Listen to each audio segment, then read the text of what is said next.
Bonjour à tous, Marlène Brogy, je fais partie du team Nord Auto avec Margot Lafitte et on va se retrouver tous les week-ends du Trophée Andros où on va vous présenter un petit peu toutes les petites astuces qu'on peut avoir sur le Trophée Andros électrique. Ça va être un programme très simple. Je vais d'abord vous présenter le virage mythique de Val Thorens qui se trouve juste derrière moi. Nous allons aller du côté des voitures électriques et après nous irons avec Cathy Muller qui est la 4e fille qui roule sur ce Trophée Andros électrique. On va se retrouver tout de suite dans ce fameux virage.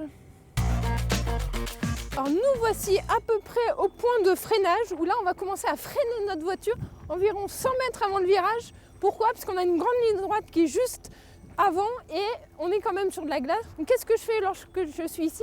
Je commence à freiner et je fais toujours des freinages en ligne. Donc ça veut dire que je vais avoir le volant droit et je vais venir taper dans les freins. Et après, je donnerai un coup de volant. On va voir ça dans le virage. Donc là, on était sur les freins, on arrive, on est toujours sur les freins, on donne un petit coup de volant qui va nous faire pivoter la voiture. Donc on va se retrouver comme ça. Et on est quand même avec une propulsion. Donc malheureusement, on ne peut pas donner de la puissance tout de suite. Donc on a un petit temps d'attente où là, on attend. Et quand on va se retrouver, le but du jeu, c'est vraiment être le plus près de la corde possible. Donc il faut vraiment que le nez de notre voiture se retrouve là, à cet endroit-là. Pourquoi se trouver là? Parce que lorsqu'on va être en peloton, si on laisse la porte ouverte, la personne va pouvoir se faufiler là à l'intérieur, elle va beaucoup mieux motricer que nous et donc au bout de la ligne droite, elle sera devant nous et elle nous aura doublé. Donc voilà un petit peu tout ce qu'on peut dire sur le virage mythique de Val Thorens et on va se retrouver avec Nicolas Klinger. Bienvenue à bord de la voiture électrique. Quelle différence avec votre voiture de tous les jours? Aucune. Un volant, pédale de frein, pédale d'accélérateur, un tableau de bord un peu simplifié, normal, on est à bord d'une voiture de course.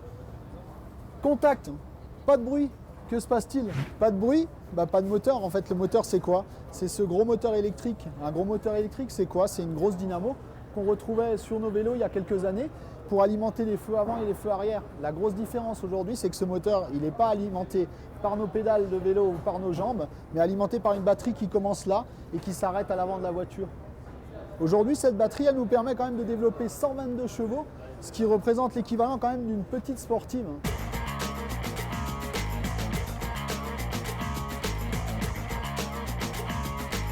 Nous retrouvons maintenant John Searle, le président de la société Saft, qui, elle, fabrique ces fameuses batteries.